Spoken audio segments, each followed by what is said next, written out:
Só fecha ali para mim, Val, que senão não enxerga. Opa, vai lá. Ah, vai ter que ficar nos dois aqui? Passa isso para mim então, Nelson. Eu mexo aqui. Pronto. Obrigada.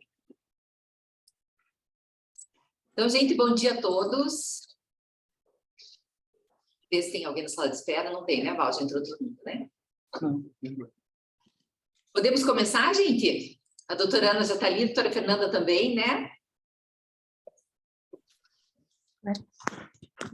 Nos ouve, doutora Ana? Estamos ouvindo, eu e a doutora Fernanda. Então, ótimo. Então, vamos começar. Então, gente, vamos fazer como a gente faz sempre, como sempre tem alguém que não participou das reuniões anteriores, vamos só nos apresentar bem rapidamente, tá? Então, para quem não me conhece, sou Luciana, juíza federal aqui em Curitiba, coordenadora do Comitê Executivo da Saúde. Bom dia, eu sou a Fernanda, farmacêutica do CENEPAR, Secretaria de Saúde do Paraná. A Valéria está aqui, mas vocês não veem, mas fale aí, Val. Bom dia, pessoal. Eu sou a Valéria, que trabalho com a doutora Luciana. Vou pela ordem ali, Vinícius. Está sem áudio, Vinícius.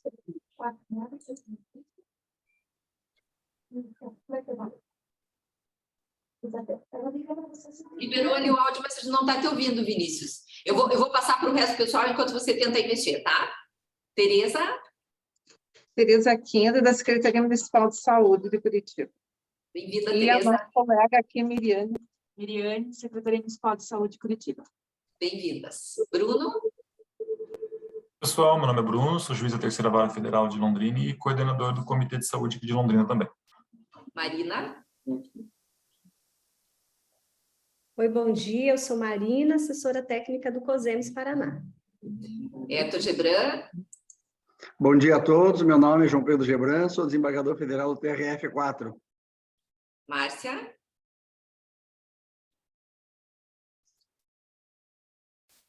Vou passando para os próximos. Então, Giovana? Não sei se a Giovana, normalmente eles estão sem áudio lá. Estão com áudio, Giovana? Pois olha no chat. Eu acho que sim. Tá sem áudio, acabou de falar ali no chat. Agora tem pessoas que eu não vou reconhecer, RW.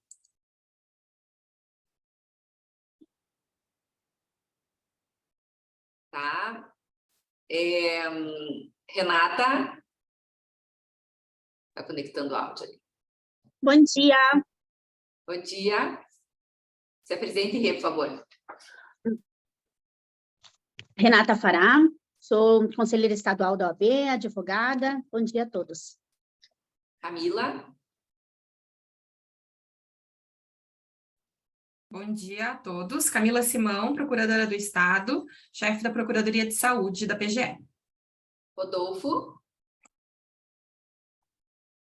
Senhores, boa tarde. Bom dia, na verdade, né? Meu nome é Rodolfo, sou juiz substituto do Estado do Paraná. Agora a doutora Ana e Fernanda.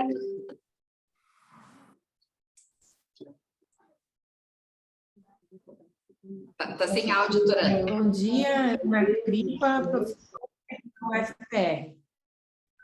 Bom dia, Fernanda Fredo, neurologista infantil aqui do Hospital de Clínicas. Está dando delay, né? Bem pouquinho, doutora Fernanda. Bem-vindas mais uma vez, doutora Ana e doutora Fernanda. Oi. Deise.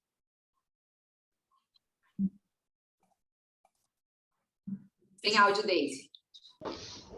Oi, bom dia. Deise Contaroli, da Secretaria de Saúde, Coordenação da Assistência Farmacêutica. Bem? Sônia.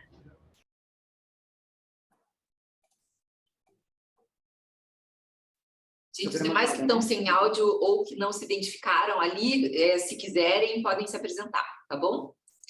Bom dia, Vinícius Siripac, estão me ouvindo agora? Agora sim, Vinícius. Vinícius Siripac, da Diretoria de Gestão de Saúde da CESA Paraná. Bom dia.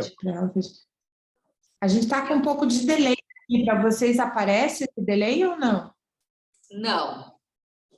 Aqui está ok.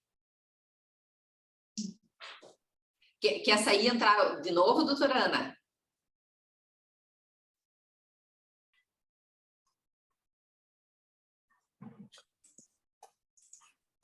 Acho que ela vai sair e entrar novamente. Enquanto isso, quem entrou ali, Renata Crosca, a outra Renata. Se apresente, por favor. Meu nome é Renata Kroska, eu sou procuradora do município de Quatro Barras, membro do comitê desde 2015, faz tempo. Cláudia? Cláudia da César também, né? Mas não sei se ela está nos ouvindo. Está, e agora todo mundo tem sua própria câmera, viva! Deixa só Acabou a a pobreza. progressa. Doutor Silvânia, se presente, por favor, doutor Silvânia. Luiz Carlos Sobania, representando o Conselho Regional de Medicina do Paraná. Cláudia, agora consegue se apresentar, Cláudia? Me ouvem? Sim. Ainda não. Sim. Não, eu ouvi alguém. Bom dia, eu sou a Cláudia Moritoni, trabalho aqui na coordenação da assistência farmacêutica da SES. Bem-vinda, Cláudia. Pamela? Tá, para quem não for abrindo, eu vou passando adiante. Doutor Isaac? Bom dia a todos. Sou o doutor Isaac, representante da Associação Médica do Paraná. Então, gente, todos bem-vindos. Eu vou começar dando a palavra. Queria só pedir, doutora Luciana, a doutora Ana mandou um arquivo, que ela queria fazer uma apresentação. A gente precisava saber qual que é o tipo do arquivo e como roda, porque ele é um arquivo com extensão aqui e não abre, não está abrindo. Doutora Ana... Valéria, tudo bem. Valéria, você era o plano B. O plano A é eu fazer aqui o compartilhamento da tela. Tá bom. Então, que ótimo. Tá certo. Então, pode compartilhar, doutora Ana e doutora Fernanda, então, estão com a palavra. Tá, ok. Vamos lá. Então, foi um pedido para a gente falar um pouquinho sobre TDAH, né? Então, ontem a doutora Luciana pediu para a gente acrescentar algo sobre nos outros países, e a gente vai apresentar o que conseguiu nesse período. A gente deu uma olhada no Conitec, que existia sobre as drogas psicoativas que existem no mercado brasileiro, aprovadas pela Anvisa. Então, vamos lá. Eu acredito, pelo que eu li, vocês sabem tudo que tem ali naquele Conitec, eu acho que a apresentação talvez não seja assim tão entusiasmada para vocês. Vamos lá. Eles têm que liberar para a gente compartilhar. Tá. Eu preciso, Val, que você libere a gente para nós compartilharmos a tela, que está desativada.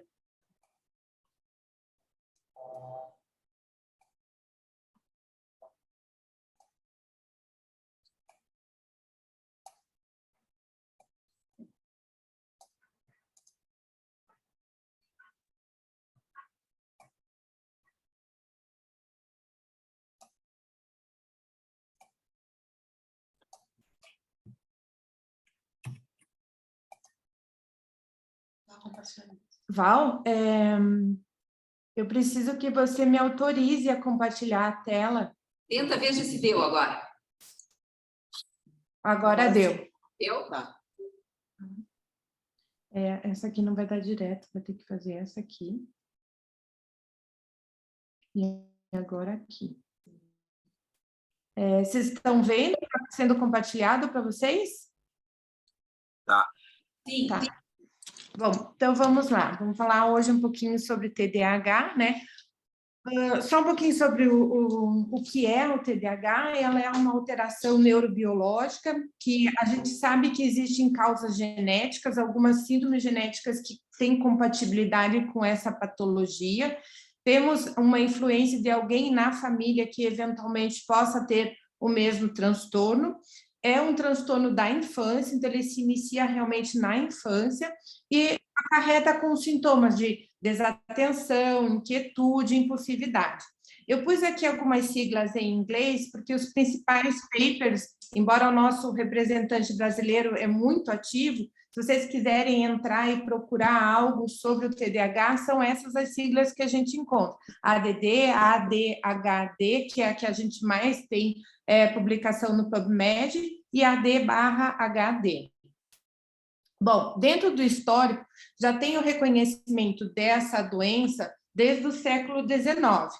Na década de 40, ela era chamada de lesão cerebral mínima, mas a maioria das doenças mentais eram chamadas também de lesão cerebral mínima. Então, tinha tudo num pacote só. Daí, Em 62, eles começaram a desmembrar e acreditavam-se que era uma disfunção cerebral mínima.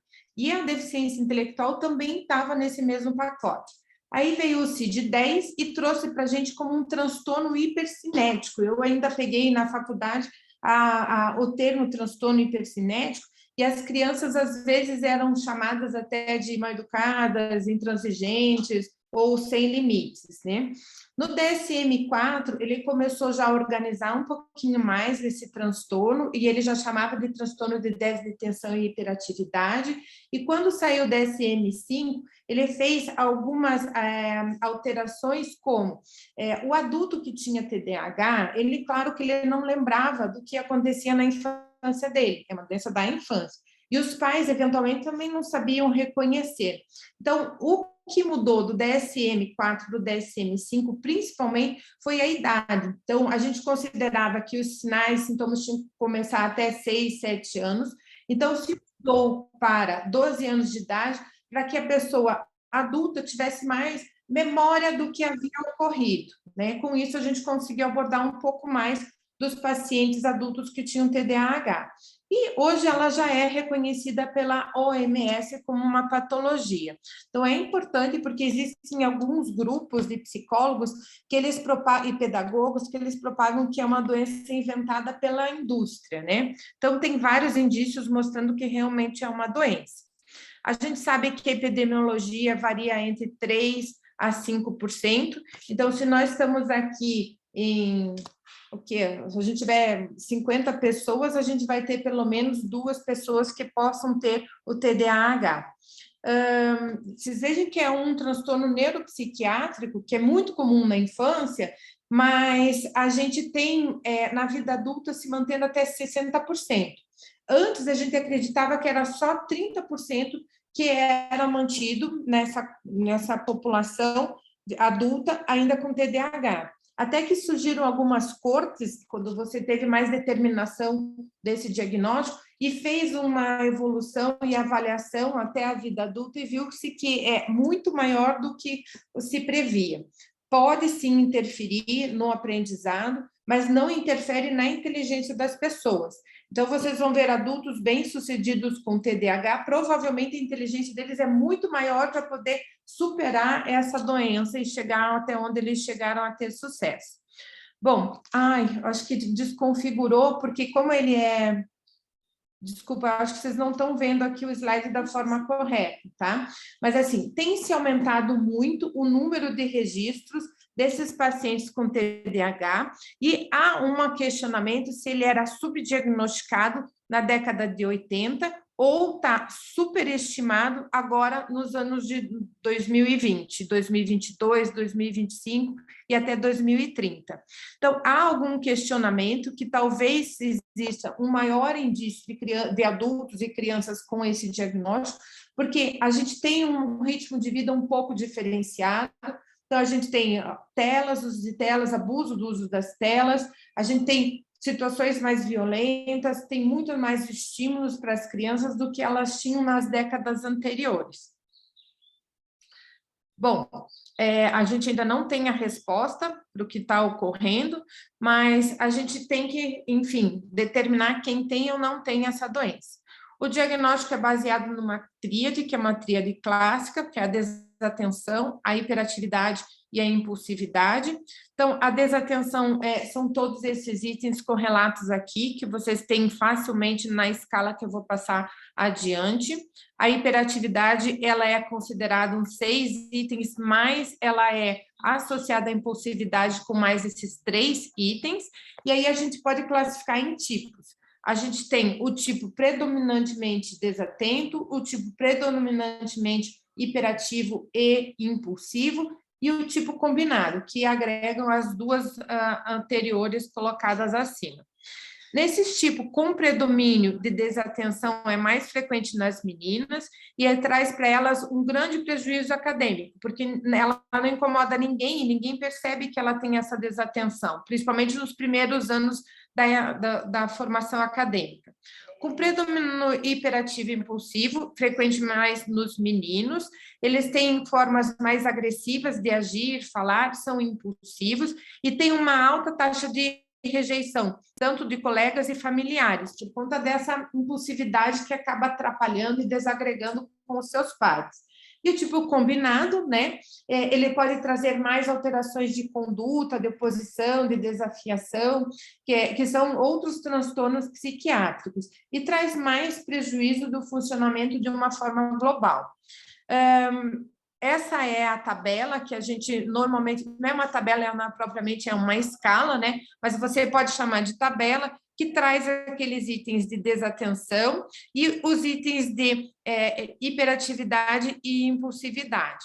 Então, a gente pode quantificar e até ratificar o diagnóstico com a SNAP-4. Então, os familiares eles vão pontuar de acordo com essa pontuação, desde que seja feita em 2 nichos, ou escola e família, trabalho e ambiente social, de qualquer forma, você vai considerar como sendo um critério.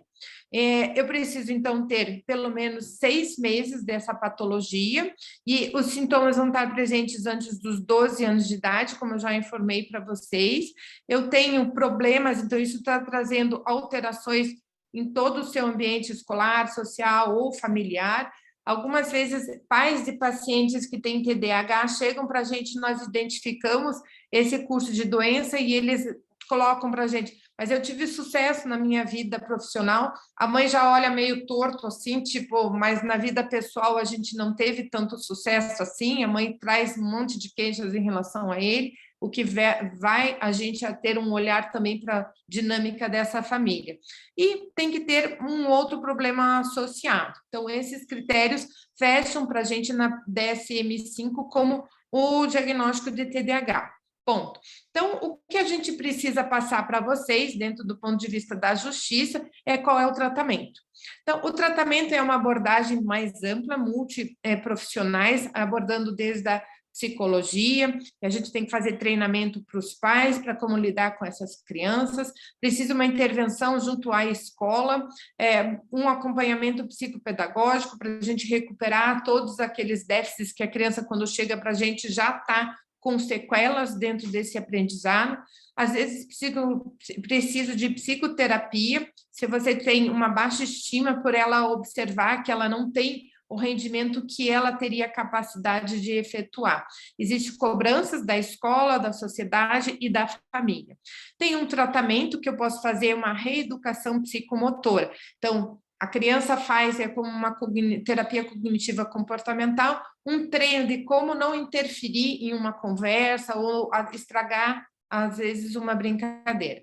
Existe o tratamento com a fonoaudióloga quando existe um transtorno específico da aprendizagem, que é o da leitura. Antigamente se chamava de dislexia, né? Vai ser da escrita, da leitura ou da expressão.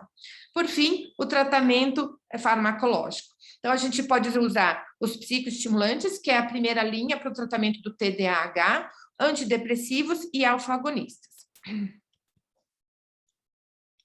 Não vai? Oi? Computador, passe. Pessoal, travou aqui o computador, eu vou precisar sair um pouquinho. Help. Agora que é a parte que ele mais interessa. Aí, foi. Pronto. Bom, dentro do trabalho multidisciplinar que nós abordamos... Não, tá certo. Não, está com tudo desligado.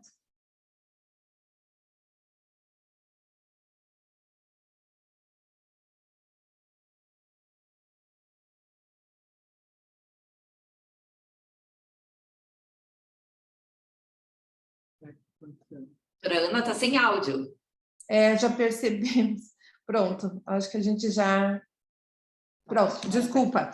Bom, então, dentro do tratamento multidisciplinar, abordam várias especialidades, né? Então, esse seria o mundo ideal, a gente ter um tratamento com o médico às vezes tem que abordar também uma avaliação com o oftalmologista, Eu acho que cada vez que entra alguém, né, ele trava com a internet. Deixa eu admitir o doutor Ricardo, pronto. Aqui está aparecendo, doutora Ana, normal. Porque a doutora está como co-host, né, para a gente conseguir compartilhar. Fique tranquila que agora a gente fica olhando aqui, tá? Tá. Bom, então a gente precisa sempre de uma equipe multidisciplinar que são abordados terapeuta ocupacional, neuropsicólogo, psicólogo, assistente social, médico, às vezes incluindo, além do neuropediatra, um neurologista, um oftalmologista, um otorrinolaringologista. E é interessante que agora os neurologistas de adultos têm olhado um pouco mais para o TDAH, um pedagogo, às vezes eu preciso também a colaboração da enfermagem e assistente social. Ele não está passando. Será que é por causa da internet? Acho que não, é o computador mesmo. Ver se a gente achar o teu negócio. Talvez tirar o vídeo da gente.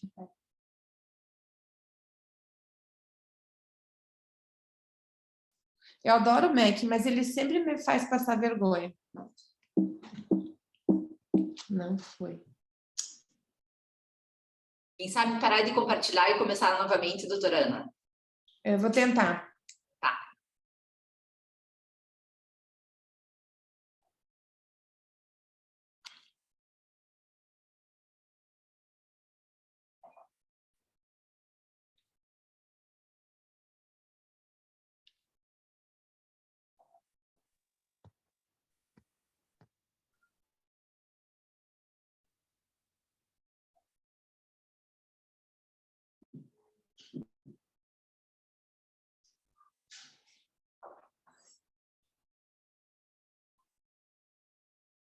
Acho que agora vai.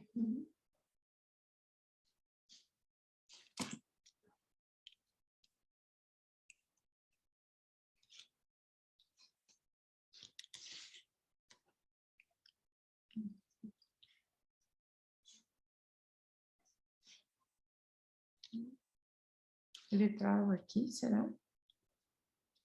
Essas figurinhas do Mac não são só bonitinhas, mas elas sempre travam.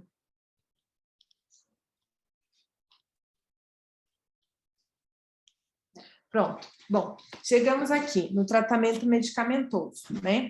Então, o que a gente tem no Brasil de psicoestimulantes que estão autorizados, né? Então, a primeira escolha, como eu já falei para vocês, são os estimulantes. Nós temos a lisdenafetamina, que é um derivado da anfetamina. Na Europa e nos Estados Unidos tem outros derivados que também são utilizados.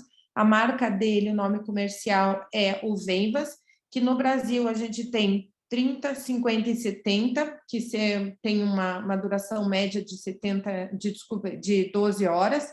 Na Comitec, o que eles falam? Que eles recomendam o início com 30 miligramas e aumentando a dosagem a cada 20. Na verdade, assim, os papers e os trabalhos, eles mandam nós trabalharmos com 10 e aumentando a cada 10. Só que no Brasil, por não sei dizer qual motivo, talvez vocês saibam mais, não foi autorizado, ou não se deu início ao processo para essas outras miligramagens. Então, o que nós fazemos como neuropediatra? Nós orientamos as famílias a pedirem para fracionar a medicação em farmácias de manipulação. O que não fica ideal, todos nós sabemos que muda um pouquinho a forma de administrar, você vai absorver de uma forma diferente, vai liberar também no organismo de uma forma diferente. Mas aí nós evitamos uma série de efeitos colaterais para tal. O metilfenidato nós temos o de ação curta e de ação prolongada. De ação curta é o nome comercial Ritalina, nós temos a apresentação de 10 miligramas. Que ocorre? A Ritalina, ela vai começar a agir entre 30 a 60 minutos no organismo e ela age de 2 até 5 horas, em média 4 horas, né? O que inviabiliza, por exemplo, um adulto que ele tenha TDAH, ele vai tomar o medicamento pela manhã e, obviamente, ele não vai lembrar de tomar depois de 4 horas. Se nós que não temos TDAH não lembramos de tomar uma medicação pela manhã, fica mais difícil para um adulto tomar 3 ou 4 vezes essa medicação. Então, se foi lançada o metilfenidato de ação prolongada. Nós temos 2, com nome comercial no Brasil, Concerta, e o outro a Ritalina LA. O Concerta, ele leva a forma Horus, né? Então tem uma liberação um pouco mais lenta e homogênea. Ele leva 2 horas para começar a agir. Temos a apresentação de 18, 36 e 54, tem uma ação por de 10 a 12 horas, né? Então, quando o indivíduo está usando metilfenidato de ação curta, para a gente passar para o Concerta, seria o equivalente de 10 miligramas de ação curta para 18 de Concerta, e assim proporcionalmente. Outra forma de apresentação no Brasil de metilfenidato de ação prolongada é a Ritalina LA, com apresentação de 20, 30 e 40 miligramas. Então, ela age um pouco mais rápido, de 30 a 1 hora, então faz a liberação como se fosse uma cápsula, que você libera primeiro 10 miligramas e depois, por fim, mais 10 miligramas. Isso é equivalente de 20 miligramas. Em Ritalina, LA, 20 miligramas, libera 10, depois de 4 horas, mais 10. Mas não tem um pico homogêneo, como ocorre no Concerta. Ele faz um pico em triângulo, para vocês entenderem um pouquinho, a farmacologista pode até confirmar isso comigo. Então, vai liberando lentamente 10 miligramas, atinge o pico, aí depois vai descendo lentamente. Diferente da forma Horus que ocorre do Concerta. Então, essa é a diferença entre os 2 metilfenidatos de ação prolongada. Na revisão que foi feita pelo Conitec, eles fizeram a comparação dessas 3 formulações com o placebo, identificaram que existe uma maior resposta em relação ao placebo. E na comparação que eles fazem do lisdenzefaxamina, vou chamar de Venvas, que para mim é mais fácil, o nome comercial, não existe. Outros 2 medicamentos que existem no Brasil são do mesmo laboratório, e outra marca, ela é direcionada, embora seja o mesmo medicamento, para perda de peso, né? O que foi feito na revisão do Conitec? Eles fizeram a comparação entre o metilfenidato de forma curta, metilfenidato de ação prolongada Horus, metilfenidato de ação prolongada, liberação lenta, com o placebo. Então, não tem como fazer uma comparação como eles fizeram, porque eu deveria colocar todo o metilfenidato, todo o Venvas e todo o placebo, para verificar qual que é a melhor resposta. Então, como foi feito de forma, eles dividiram o metilfenidato, ação curta, metilfenidato, das 2 formas de apresentação prolongada, é claro que daí vai ser mais relevante o Venvas em relação aos outros metilfenidatos, né? Bom, as diretrizes que nós encontramos. Então, a Academia Americana de Pediatria, em 2020, eu sei que o Conitec foi em 2021, mas as diretrizes que a gente encontrou no mundo foram essas, né? Então, para crianças e adolescentes, que eles tenham, desde 4 anos até os 18 anos, que apresentem as seguintes queixas comportamentais ou alteração no ambiente escolar, que tenham, eventualmente, sintomas importantes de desatenção ou hiperatividade e impulsividade, a recomendação é que realmente tenha que avaliar como sendo um TDAH que precise realizar a medicação. Então, pré-escolares que tenham de 4 até 6 anos de idade precisam fazer o tratamento comportamental, então, como a gente já passou lá atrás, a equipe multidisciplinar, uma intervenção em sala de aula e utilizar o metilfenidato. Para as crianças que estão no fundamental, de 6 até 12 anos de idade, está-se recomendada as drogas que foram aprovadas pelo FDA para TDAH, um treinamento para o tratamento comportamental, é a TCC, que a gente usa aqui no Brasil, intervenção no comportamento em sala de aula. Para adolescentes de 12 a 18 anos, os medicamentos aprovados pelo FDA para TDAH, intervenção baseadas em evidências e intervenção comportamentais.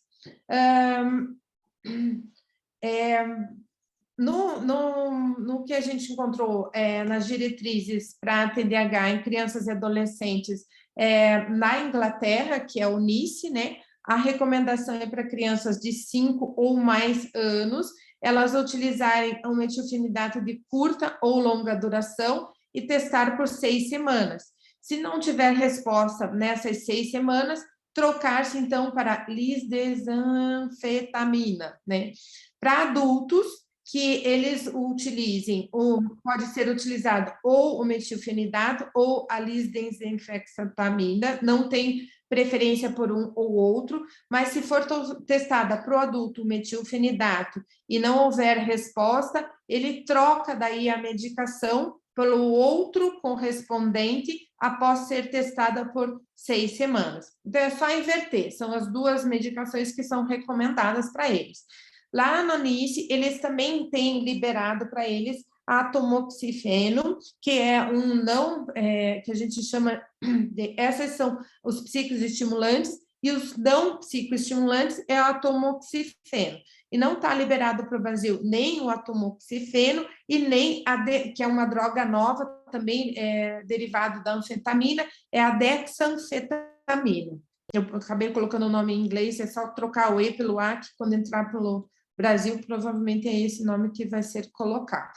Então, essas são as drogas que são utilizadas para o TDAH, mas temos que lembrar também que nós temos comorbidades nessa doença. Dentro das comorbidades, nós temos os sintomas, os transtornos disruptivos do comportamento, que entra daí o TOD, né, e os transtornos de conduta.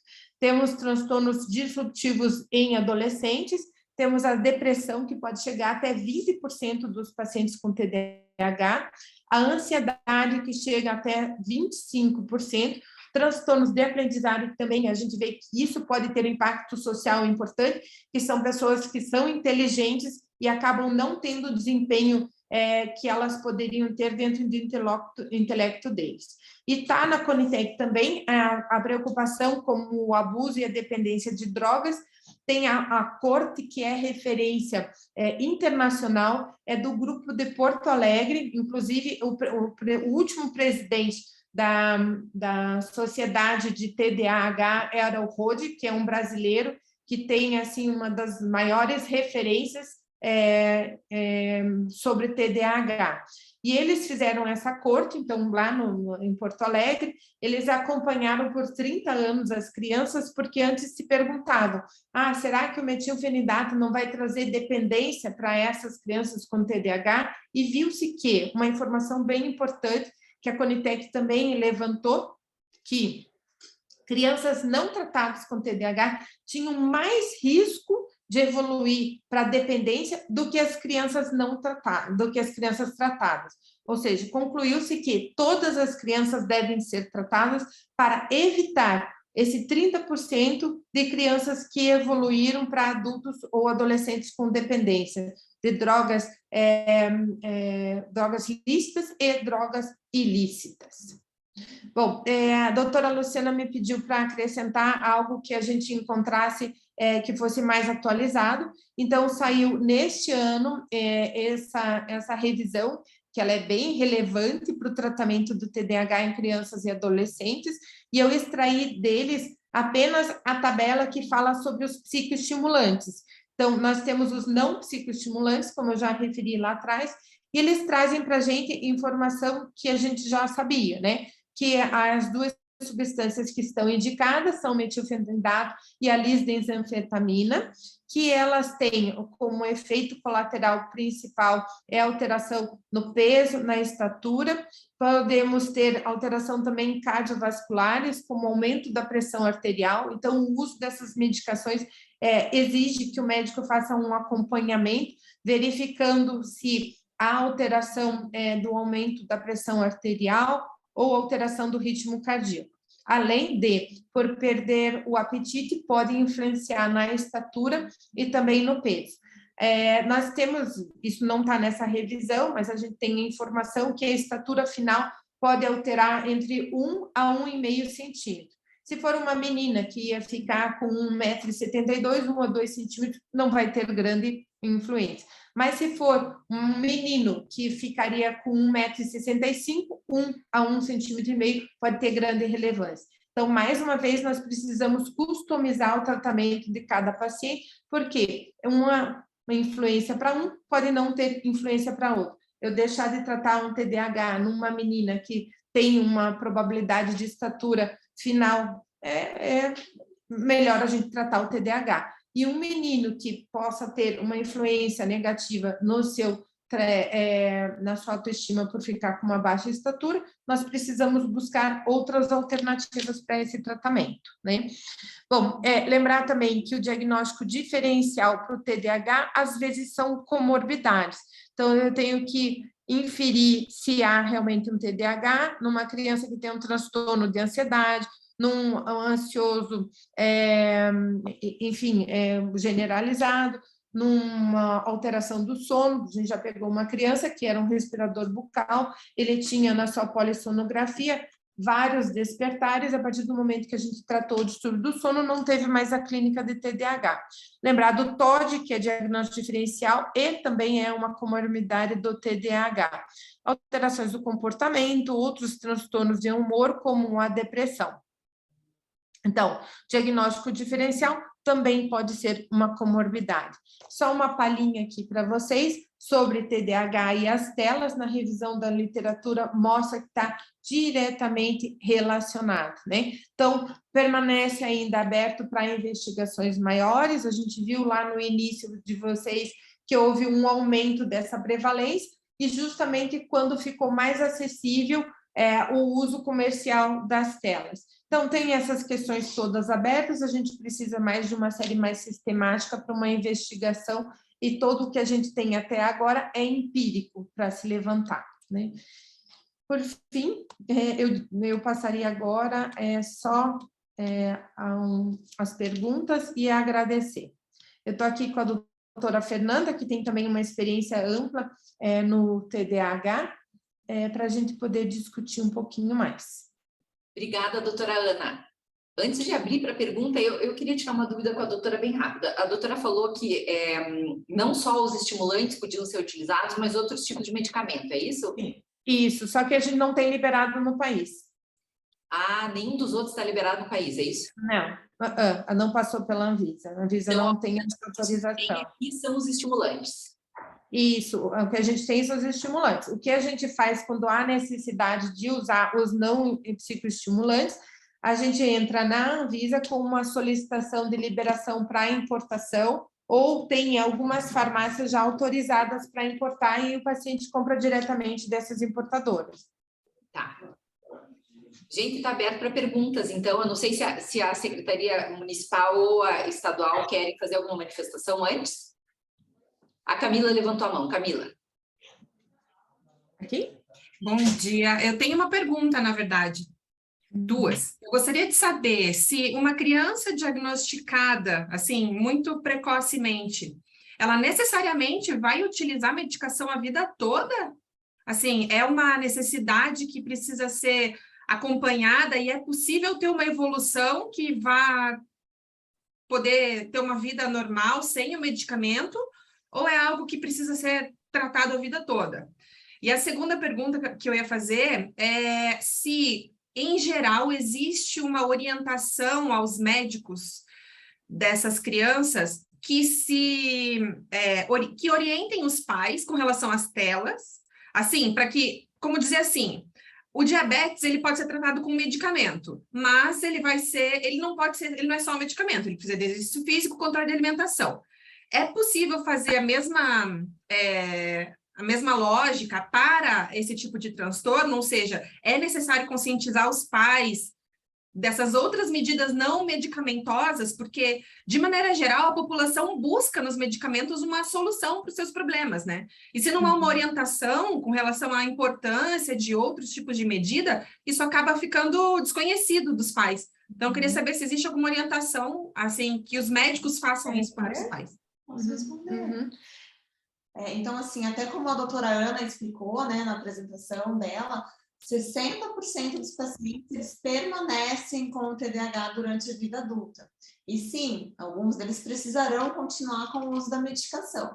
Então, a gente procura poder trabalhar muito essa parte não medicamentosa de hábitos de vida, de terapia cognitivo-comportamental, para tentar fazer com que esse adulto não fique tão dependente da medicação. Mas, em alguns casos, sim, precisa. Né? Eu sempre explico para os pais que é como se fosse um caso de asma. Por que na asma você dá medicação para a criança respirar? E por que quando é ligado a uma parte atencional, você acha que ela consegue sozinha? Né? A gente precisa tirar um pouco também desse estigma que a medicação tem no caso do TDAH, né? Por se tratar de uma questão de saúde pública, né? São adultos que, se a gente não trata na infância, na adolescência, até na vida adulta, o que acontece com eles? O índice de evasão escolar é maior, a questão de subemprego também é maior, porque eles não conseguem parar no emprego deles, eles não conseguem desempenhar, né, uma carreira de uma forma adequada, sem um tratamento adequado. Então, a gente precisa tratar eles de forma contínua e avaliar, né? Porque a gente sabe que 60% deles continua tendo necessidade desse acompanhamento e de tratamento também. Essa parte de orientação em relação a hábitos de vida, de tela, nós procuramos fazer. Tudo depende da aderência da família, né? Isso já foge muito da nossa alçada, ver se eles vão aderir ou não. Mas a gente dá essa orientação para que eles saibam que tudo, né, está interligado. Então, os hábitos de vida são importantíssimos para essas crianças e para essas famílias também. Gente, então, só seguindo ali pela ordem, daí podem, sem a minha intervenção, o Bruno está inscrito para fazer uma pergunta, em seguida a Deise, em seguida a Tereza. Bruno.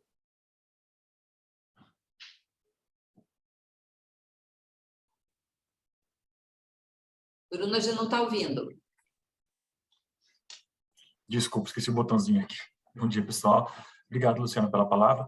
A doutora Ana comentou na fala dela a diferença do metilfenidato, do uso do metilfenidato, a Ritalina comum e aquela de liberação prolongada, a LA, ou Concerta, né? E é comum a gente receber ações judiciais demandando a Ritalina LA de paciente que já teria feito uso da Ritalina e o médico entende que não houve sucesso. A minha dúvida é assim, foi explicado então dessa dificuldade de aderência do paciente, porque a Ritalina comum teria que tomar mais vezes durante o dia, né? Na prática, principalmente quando é pacientes adultos, vocês percebem que realmente não há uma aderência correta ao tratamento pelo fato de ter tomado, assim, não tem como colocar o celular para despertar, alguma coisa nesse sentido, porque o custo é bem maior, é sempre uma coisa que a gente, quando vai decidir, leva em consideração, né? Poxa, mas será que o paciente não conseguiria mesmo simplesmente tomar mais vezes a Ritalina comum, porque essa tem vários municípios, apesar da recomendação da Conitec desfavorável, tem vários municípios que incorporaram nas relações municipais de medicamentos e eles entregam esse medicamento, né? Então é o caso aqui do município de Londrina, por exemplo, ele entrega a Ritalina comum. E aí fica sempre aquela dúvida, será que o paciente não conseguiria mesmo tomar mais vezes, principalmente quando é adulto? E, de fato, seria isso mesmo, que se ele conseguisse uma aderência boa tomando mais vezes a Ritalina comum, surtiria os mesmos efeitos daquela de liberação prolongada? Sim, a resposta à sua pergunta é sim. O difícil é ter a aderência, né? Porque a ação da Ritalina de ação curta é 4 horas. Então, assim, doutor Bruno, desculpe, perdão, né, da colocação, mas eu vou usar o senhor como exemplo. Para mim, vou usar o senhor, Ana Cripa, se eu precisasse tomar um remédio 7 horas da manhã, 11 horas da manhã, 3 horas da tarde, 7 horas da noite, eu não conseguiria lembrar e ser, assim, administrado de forma correta. Eu não conseguiria. Eu não sei, a pessoa que pede, às vezes, as medicações, elas não têm um poder aquisitivo muito bom. Então, pessoas que têm um poder como nós, a gente vai direto para a medicação que me facilita tomar uma vez ao dia, né? E tudo depende também da vida diária de cada uma das pessoas, né? Por exemplo, uma criança, ela precisa tomar a medicação pelo uso integral, né? Então, eu preciso tomar o remédio na hora que eu saio de casa, às 7 horas da manhã, a segunda medicação às 11 horas na sala de aula, a outra medicação às 3 da tarde na sala de aula. as escolas não têm permissão para administrar a medicação. Precisa ter uma enfermeira nessa sala de aula e precisaria também uma autorização do médico para essa medicação chegar até essa criança, né? Então, você está perguntando mais especificamente para o adulto, né? O adulto, dependendo de qual é a sua atividade, é um pedreiro, ele está lá fazendo lá a construção, ele precisa interromper a sua atividade para ir receber a medicação. Eventualmente, o empreiteiro não entende muito bem, você tem que fazer uma justificativa, e se ela é aceita daí para o médico de trabalho, e ele autoriza, tem que ter daí a sua própria administração. Tem todo esse viés. Eu poderia acrescentar também que, por exemplo, o Concerta, que é a única que tem com liberação mais lenta, esse medicamento com esse nome comercial, ela leva 2 horas para agir, né? Então, se eu tomo, por exemplo, às 7 horas da manhã e a criança começa com a escola às 7h30, a medicação vai agir 9 horas da manhã, né? O adulto, o mesmo problema, eu teria que tomar daí o medicamento 5 horas da manhã, eu vou abortar daí o sono REM, embora seja melhor para o organismo essa liberação um pouco mais lenta, às vezes gera essa dificuldade de 2 horas ela ficar sem essa ação. Aproveito também para falar que o metilfenidato, quando ele começa a diminuir a sua ação, ele pode gerar sintomas de agressividade e alteração do comportamento. Por isso, a Conitec coloca também que eu preciso daí trocar pelo Venvas, que tem um preço ainda maior do que o Concerta e a Ritalina de liberação mais lenta. Não sei se eu respondi a sua pergunta. Sim, obrigado, doutora.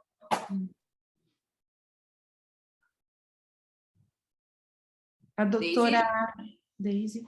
Daisy? Oi, bom dia, doutora Ana. Eu sou da Coordenação da Assistência Farmacêutica aqui da Secretaria de Estado, né? Acho que até para falar um pouco da importância da participação nas consultas públicas que a Conitec faz, né? Que é o que acaba permitindo a participação da sociedade, principalmente da sociedade médica. Eu gostaria de saber se vocês participaram, né? Quando houve a publicação, então, das consultas públicas.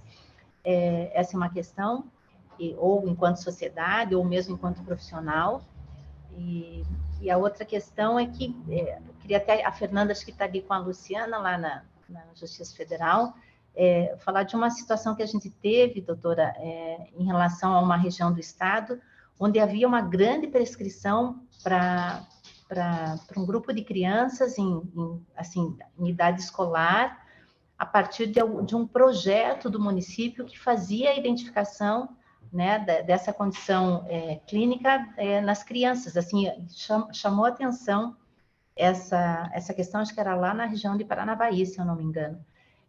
E daí a importância realmente do correto diagnóstico, né, doutora, para que não haja banalização no uso do medicamento, né? A gente teve uma situação que chamou bastante atenção, assim, despontou, né, como se fosse uma questão de vamos utilizar mais, deixar essas crianças, né, mais calmas. Era essa a impressão que tinha. Isso, obrigada. Perfeita a sua pergunta. Eu tive ontem a oportunidade de ver, até peço desculpa, esse documento do Conitec. As pessoas que estavam descritas como redatoras, eu não conheço como médicos, eu não tive, assim, a pachura de ver cada nome, qual era a especialidade da pessoa. Mas eu posso falar para a senhora, assim, que o doutor Rode, do Rio Grande do Sul, inclusive, esse último paper que eu coloquei para vocês, que saiu agora, tem referência, eu encontrei pelo menos duas referências desse paper, desse grupo do Rio Grande do Sul. Então, o doutor Rode, que eu acho que seria uma pessoa que deveria ser consultada, não está ali na descrição dessa revisão. Essa é a sua pergunta inicial. A segunda pergunta, eu acho que vai de acordo com a pergunta da doutora Camila, e sim, a gente tem que fazer o diagnóstico correto, né? A partir do momento que você tem o diagnóstico, você tem que medicar, sim, né?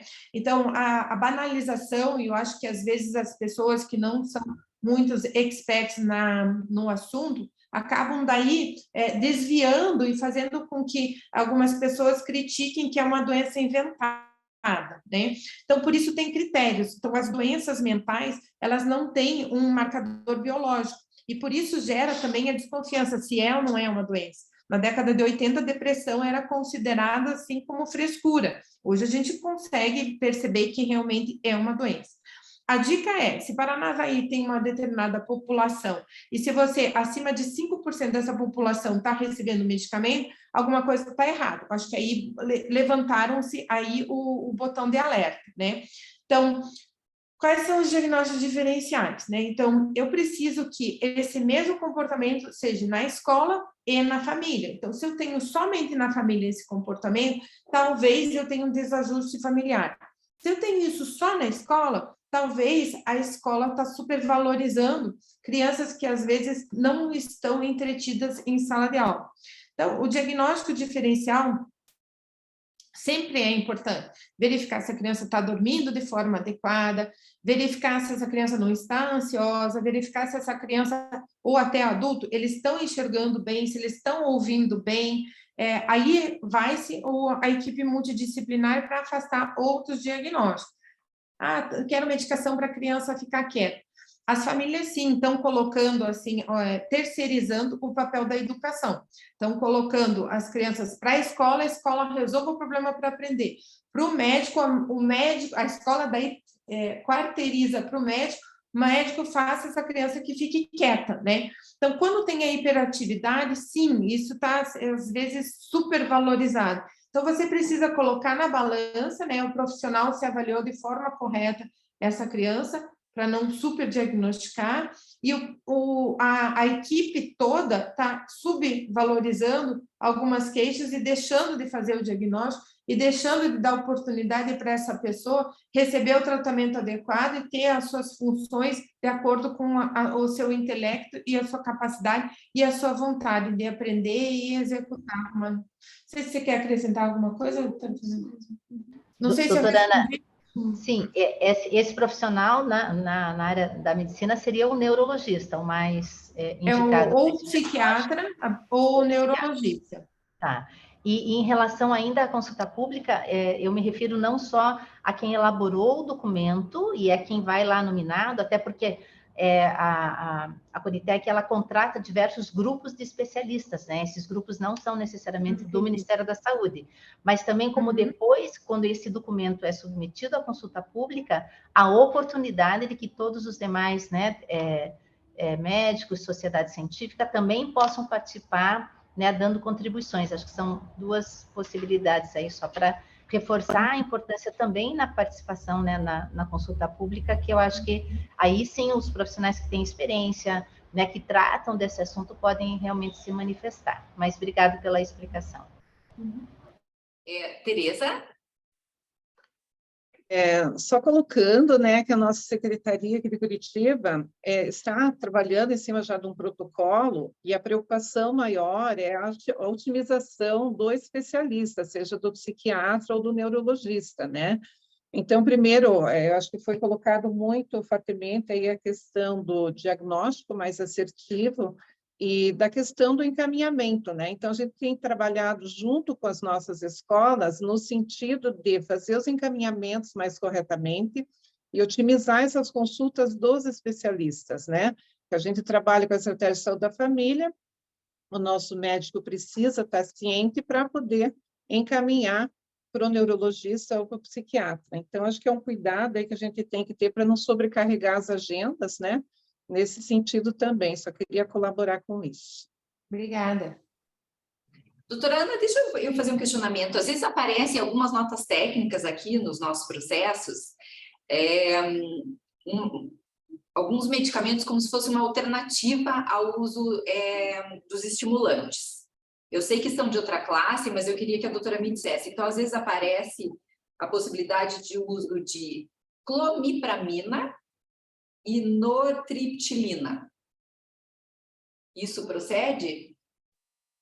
Está sem áudio, doutora.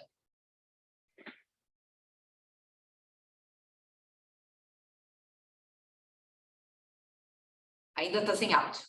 Pronto. Então, eles são dois antidepressivos, né, de outra linha. eventualmente, algumas crianças têm associada a ansiedade ou a depressão. Não é a primeira linha para ansiedade ou para depressão em crianças, e também não é a primeira linha para o uso do TDAH, né? Mas não é assim, tipo, do além que eles tiraram, né? Tá. Mas seria para tratar uma comorbidade, então, não para tratar o déficit de atenção, é isso? Também pode ser usado para o déficit de atenção e hiperatividade, né? Mas ele daí não é a primeira linha. Então, precisa ver o histórico dessa criança, se ela tem comorbidade, principalmente se ela já usou um dos medicamentos de primeira linha. Mas são medicações que não são caras, são de baixo custo. Porque são alternativas que, em tese, estariam dentro do sistema público. Por isso que elas são apresentadas como uma alternativa ao medicamento que não está, que seria tanto o metilfenidato quanto o Venvance. Eu sei que alguns municípios têm a Ritalina, né? Aqui no Paraná, vários municípios fornecem Ritalina pelo SUS. Aqui, Curitiba não fornece, vários outros não fornecem. Então, a gente acaba tendo bastante judicialização da Ritalina. E é indicada essa como uma alternativa, então, ao uso da Ritalina ou do Venvance. Mas então, tem baixa eficácia, né? Tem baixa eficácia, tá? Gente, está aberta a perguntas. Enquanto não aparece ninguém levantando a mão, deixa eu tirar mais uma dúvida, então, doutora Ana. Eu mandei até para a doutora o protocolo que é recente, né, do SUS, do tratamento do TDAH. Não sei se a doutora conseguiu dar uma olhada, que seria um protocolo de tratamento não farmacológico, né? Então, eu queria que a doutora nos dissesse até que ponto é possível um tratamento sem nenhuma intervenção farmacológica e em que momento, porque a doutora disse que sempre esse paciente tem que ser medicado. Eu queria saber se sempre é sempre mesmo ou só quando aquilo está trazendo algum tipo de dificuldade para aquela criança ou para aquele adulto, está trazendo algum tipo de sofrimento, algum tipo de perda cognitiva, ou de, enfim, se é sempre, né? Perfeita a sua pergunta, perfeita. Porque, assim, o que a gente tem de evidência, né? A melhora com a medicação é de quase 60%. A melhora com as terapias não medicamentosas é de 10%. O que é o mundo ideal? Os dois, né? A terapia não farmacológica e a terapia farmacológica. Por quê? Porque a gente tratando com o medicamento, a gente evita que essa criança vai evoluir com o abuso de drogas, né? Que a incidência é muito maior para aqueles que não fizeram o tratamento medicamentoso. Mas, então, a indicação, vamos dizer, num consultório, via de regra, vai ser a intervenção farmacológica.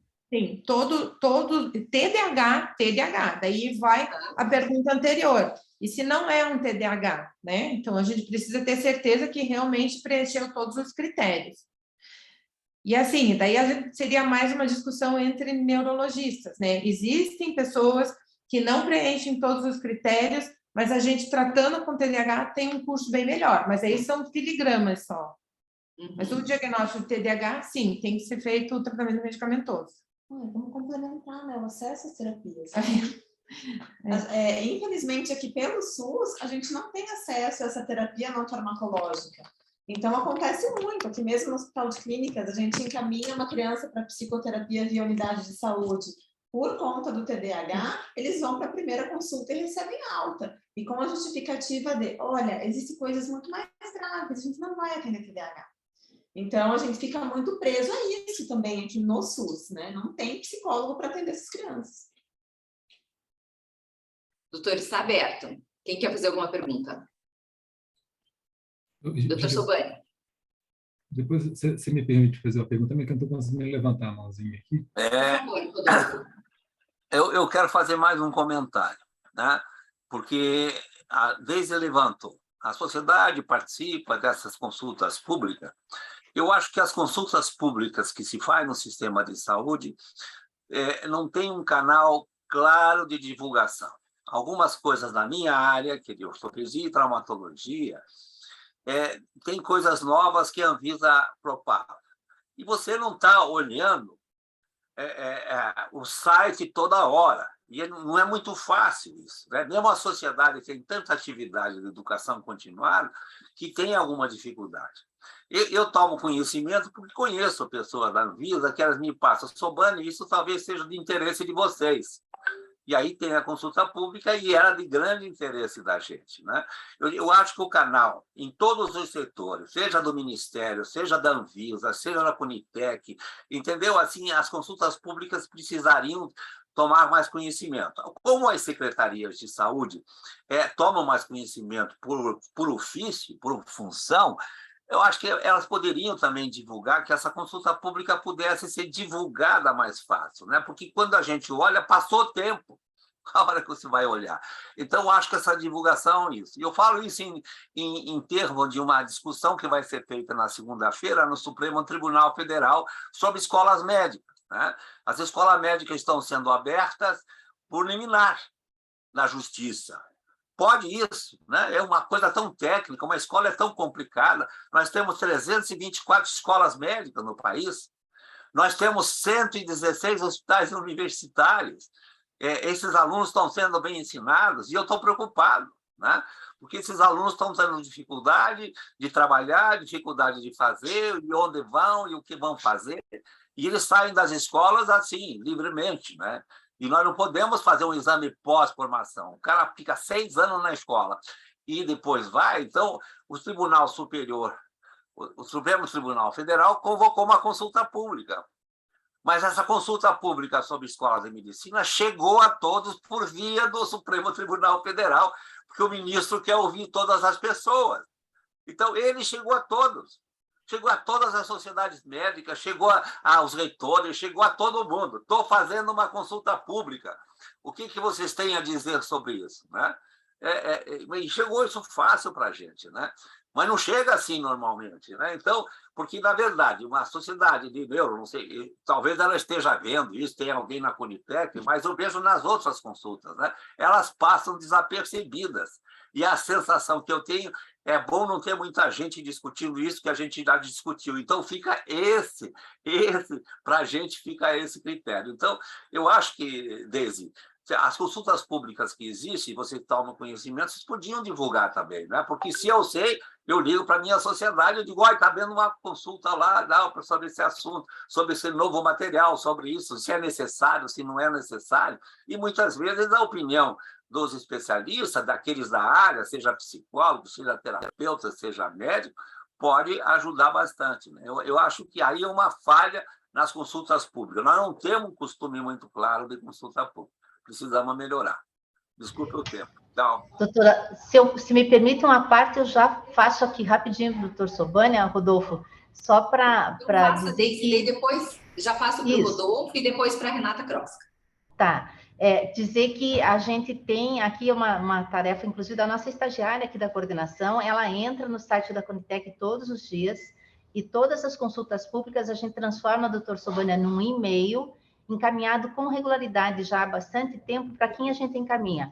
Para o Conselho Regional de Medicina aqui do Paraná e para a Associação Médica do Paraná, solicitando que seja reencaminhado para as áreas, para a área técnica, para a sociedade afim, tá? Então, isso é uma rotina que a gente tem aqui de encaminhar para esses 2 pontos, doutor Sobânia, na expectativa de que, e eles acusam recebimento, né? Agradecem, mas pelo menos assim, eu concordo com o senhor que ninguém fica entrando todo dia no site da Conitec, a gente tomou isso como rotina, e alertamos 2 principais organismos, né, que envolvem aí a questão dos médicos para estimular essa divulgação. Isso é o que a gente tem feito.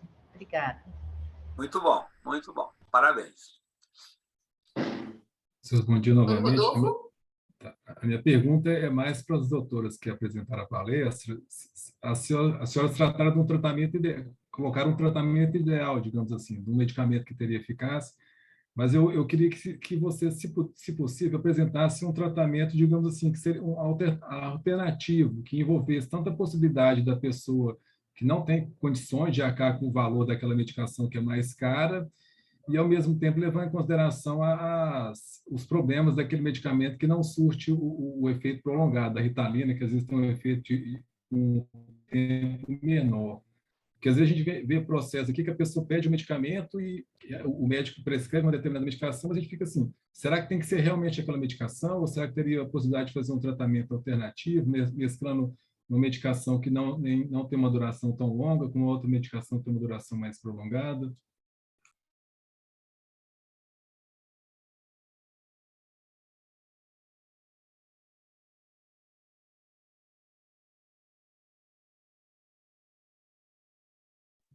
Doutora Ana, acho que está sem áudio.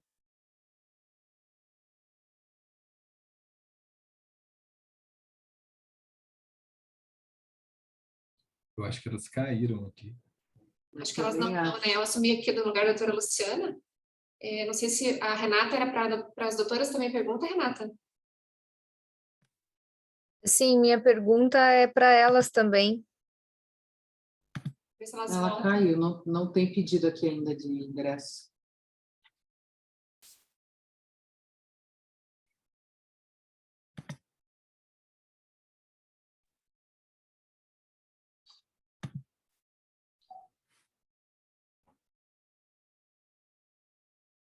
Ligar para ela. Se alguém tem o contato delas, ajuda. Só a Luciana? Acho que ela já volta, que já peço para ela dar uma ligadinha.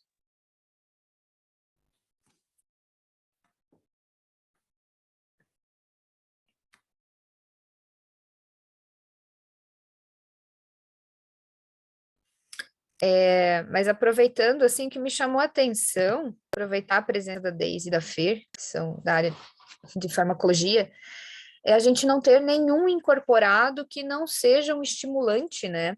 Não só incorporado, mas é autorizado pela Anvisa. Isso me chamou a atenção, porque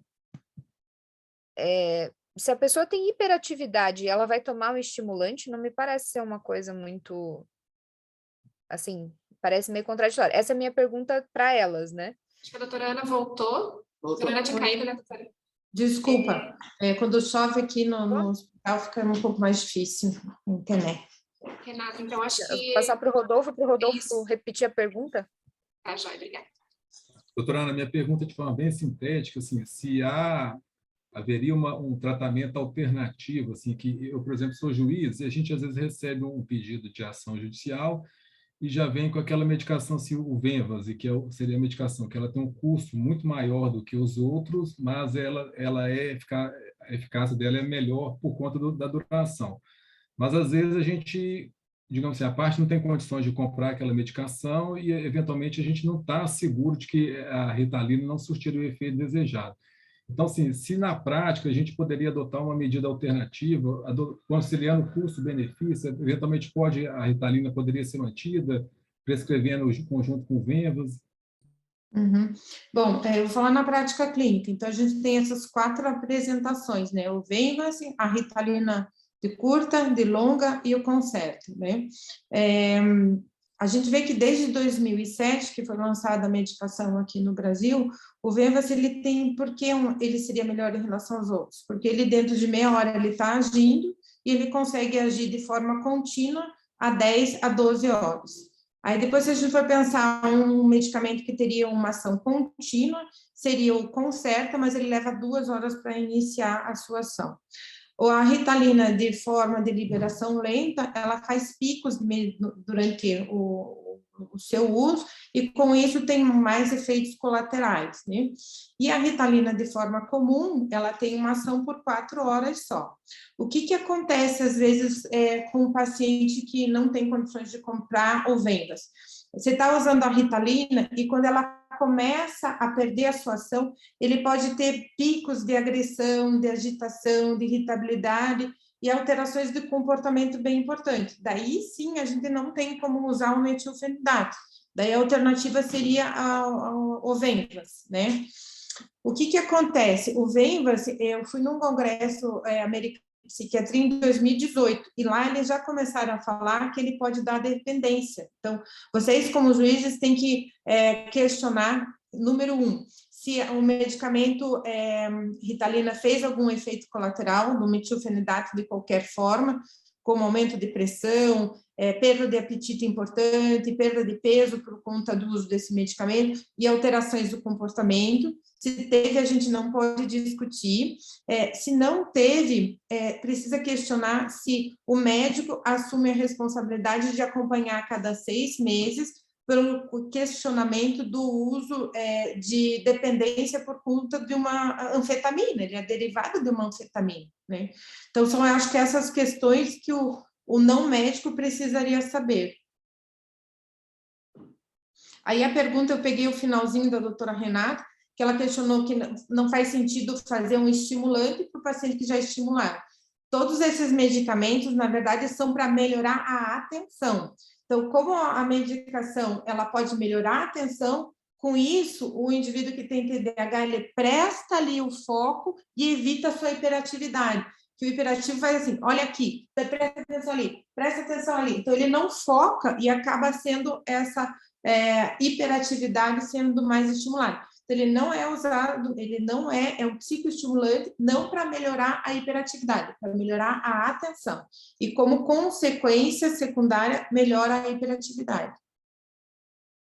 Não sei se eu respondi a pergunta, doutora Não, Renata. Respondeu super, porque eu fiquei pensando, assim, né, sem nenhum conhecimento médico, me pareceu não fazer nenhum sentido, mas então, na verdade, essa hiperatividade, ela vem por conta dessa ausência de foco, de repente, Sim, da pessoa. Exato, exato. E daí, eu acho que só complementando um pouquinho a pergunta anterior e o que a doutora Camila tinha colocado, quando vocês tiveram um boom, assim, de prescrições para psicoestimulantes, e a gente percebe bem aqui, por exemplo, nós temos um acordo com uma escola municipal chamada Júlia do Amaral.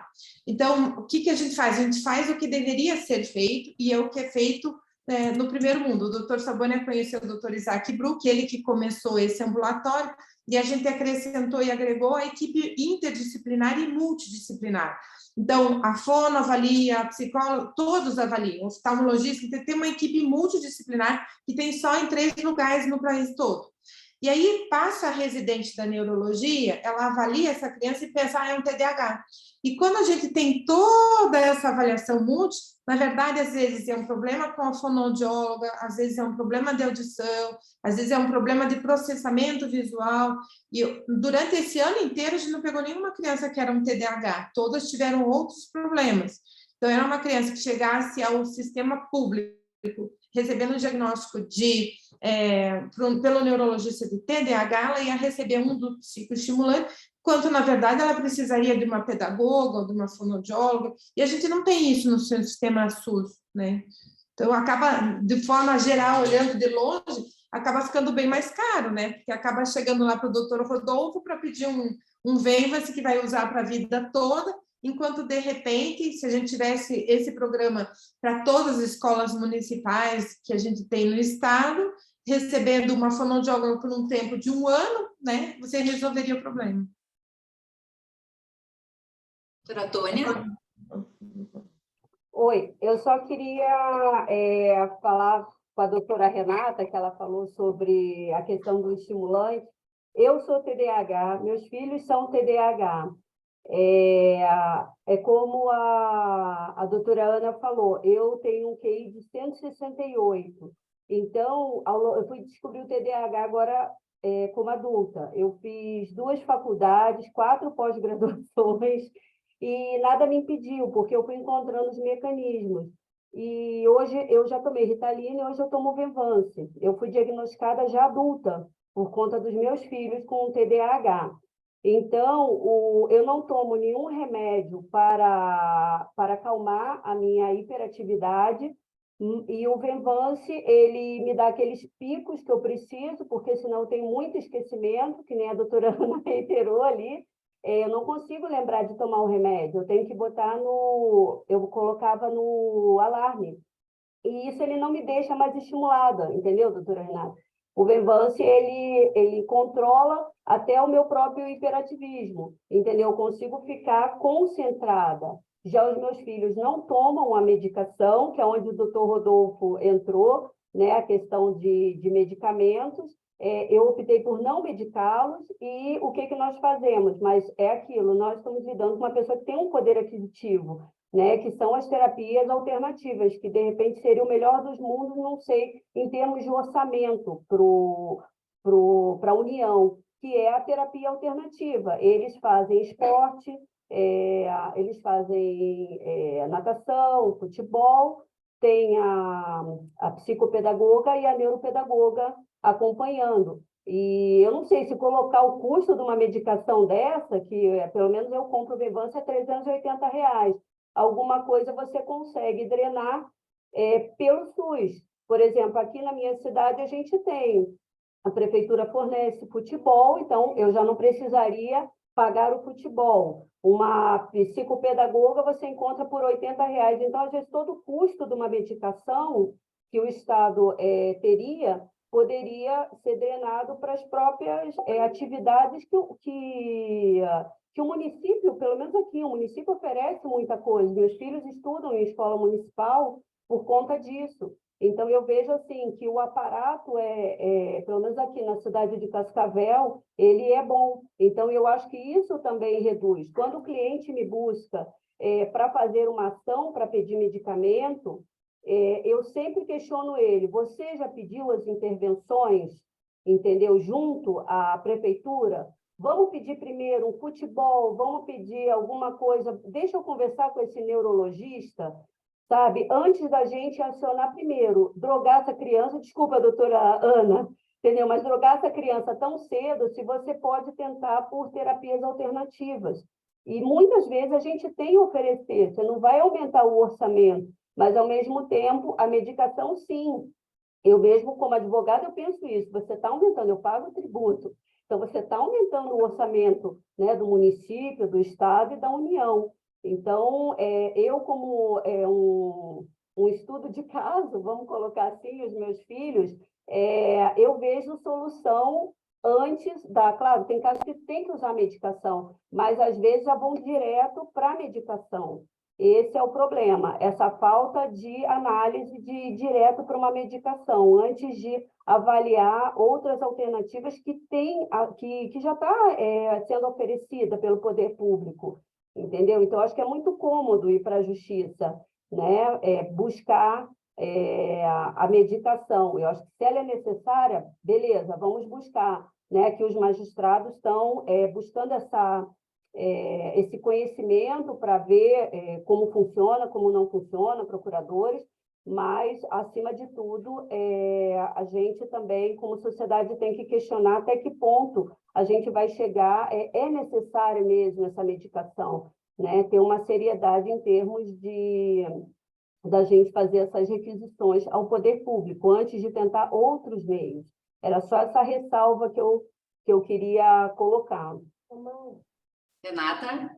Obrigada, doutora, pela réplica, com uma experiência, porque realmente eu não sei, eu também já fiz muita coisa ao mesmo tempo, não sei se de repente eu sou TDAH, mas eu acho que eu não sou esquecida, então eu acho que eu não saberia o que é ser, né? Não sei o que é ser um TDAH, porque eu acho que eu não sou um TDAH, mas de repente, se for fazer muita coisa ao mesmo tempo, talvez uma hiperatividade, não sei, não sou médica, nem quero me autodiagnosticar. Mas uma dúvida, mais uma pergunta para a doutora Ana, em torno de tudo aquilo que ela falou.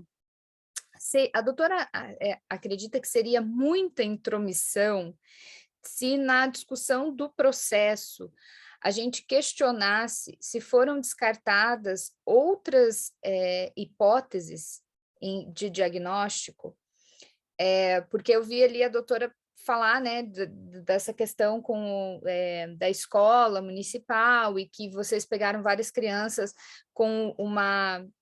porque, de repente, às vezes, as primeiras pessoas a observarem são os professores, né? Então, assim, evidentemente que tem dois lados da moeda, digamos assim, de se falar muito sobre um assunto. Um lado é que mais pessoas são diagnosticadas corretamente, enfim, se tem maior conhecimento sobre uma doença. De outro lado, A gente vive num mundo de rede social e de pseudo-especialistas o tempo todo surgindo, emergindo né, de tudo que é lugar. E acaba que muita gente começa, não, mas, né, começa a ter essa suspeita, é TDAH, às vezes os professores, essa criança tem TDAH, só pode ter TDAH porque não para quieta, porque isso, porque aquilo, e não considera todo um cenário, muitas vezes, né? Então, assim, como advogada do município, a minha pergunta é se a doutora acha que seria muita intromissão questionar, ou de repente questionar, assim, quais diagnósticos foram descartados para o médico chegar nessa conclusão.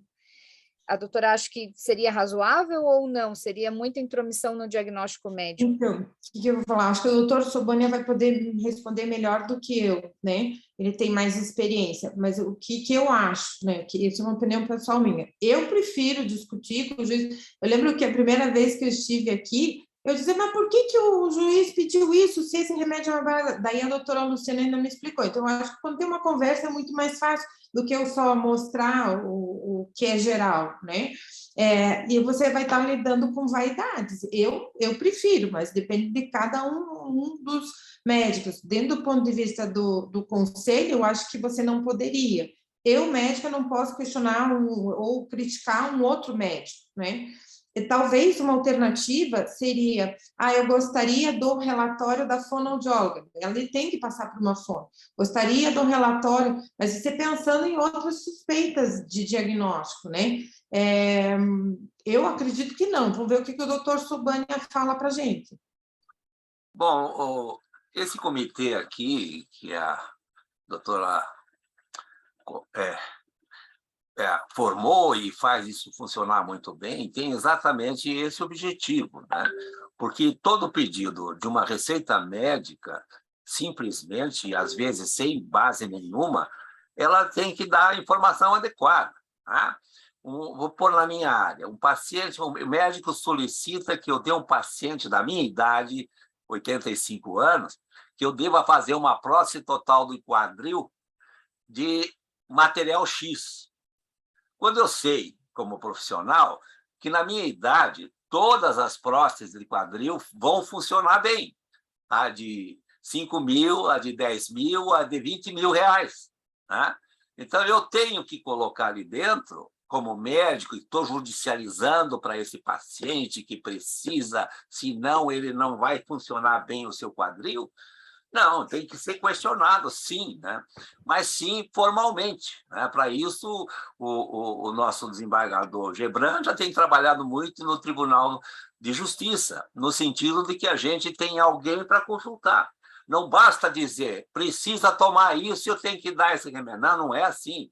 Tem que vir esse pedido médico bem referendado, como falou a doutora Ana, né? E se não tem, eu posso pedir. Quem pede é médico. Eu peço mais informações.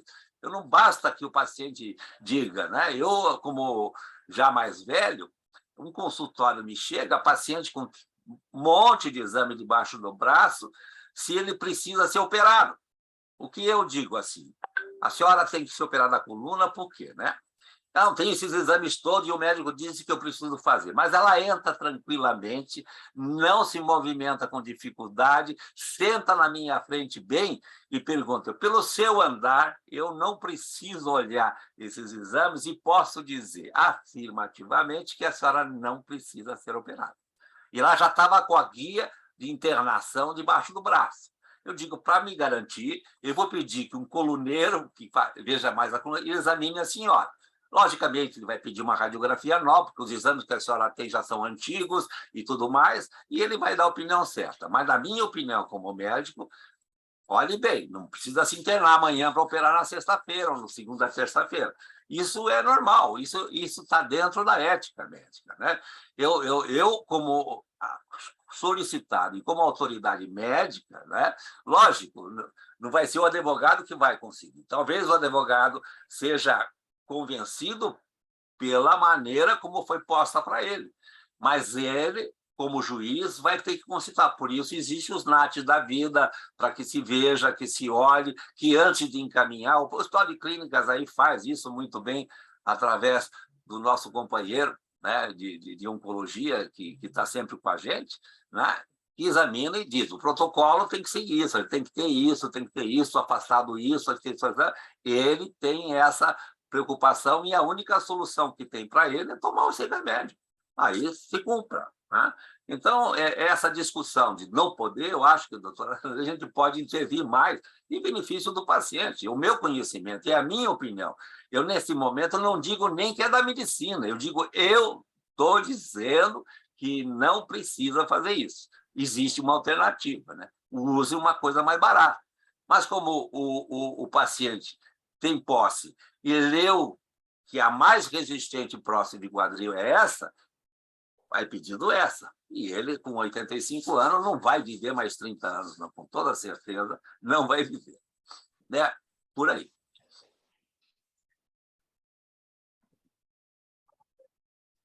Gente, está aberto a perguntas. É que eu acho que desculpa interromper, de repente alguém tinha uma pergunta, mas assim, já que é um comitê e a gente tenta encontrar caminhos para o problema que a gente enfrenta da judicialização, né?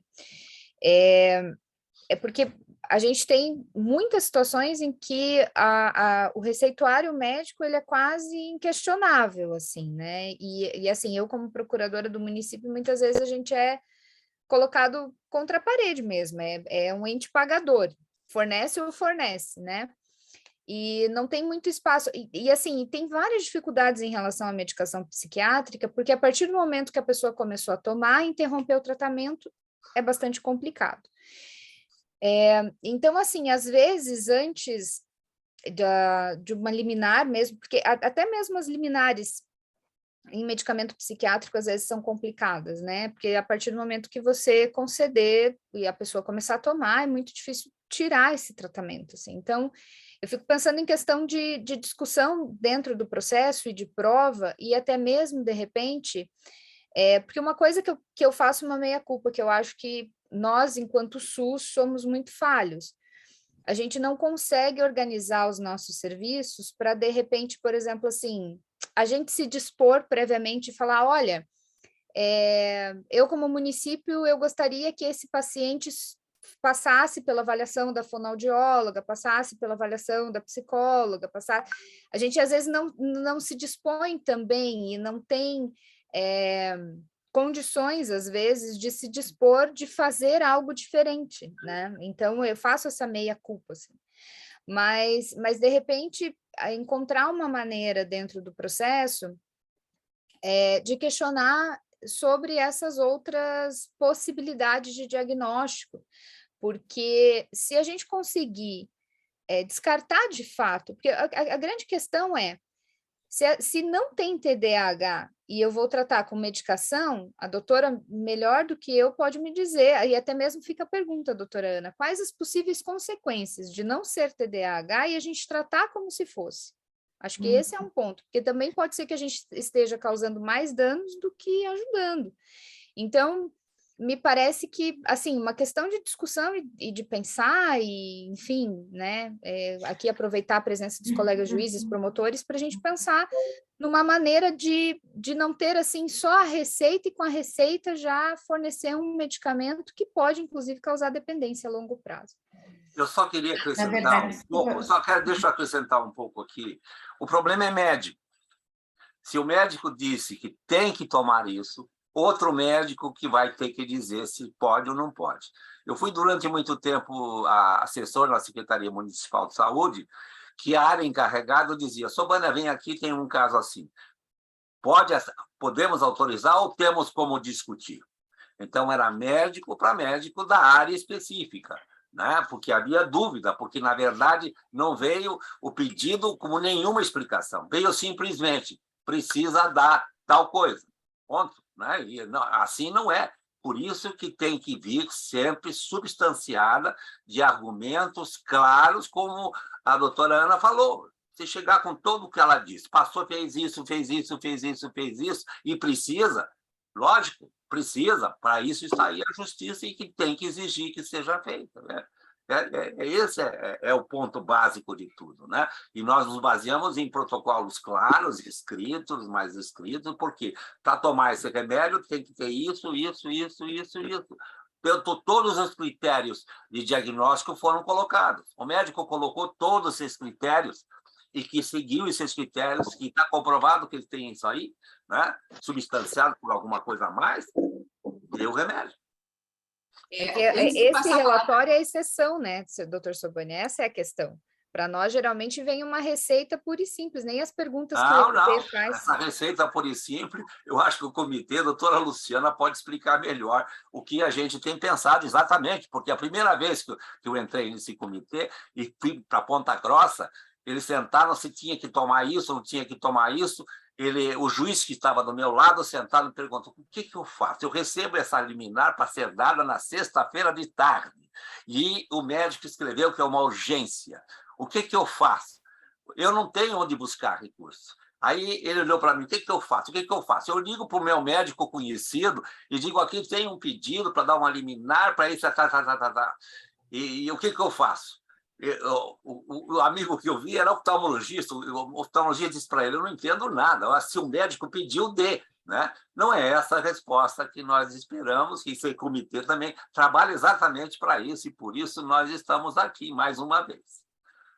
Antes de passar a palavra para o Ricardo, acho que a Rafaela também tinha levantado a mão para o doutor Isaac, queria falar rapidinho, Vinícius, a Marina, que acho que ainda está aí pelo COSENS, Deise, a Tereza, que está pela Secretaria Municipal de Saúde, dentro disso que foi colocado e dessa experiência do HC, se a gente não podia pensar em algo pelo comitê, nesses casos de pedido de TDAH, a gente tem uma resposta da gestão, uma análise um pouco mais sistêmica dos casos, e pudessem trazer para a gente podia abrir, de repente, só para vocês pensarem, tá? Vinícius, Deise, Marina, Tereza, se a gente não podia construir algo pelo comitê nesse sentido do que a Renata colocou e da experiência que a doutora Ana trouxe do HC, tá?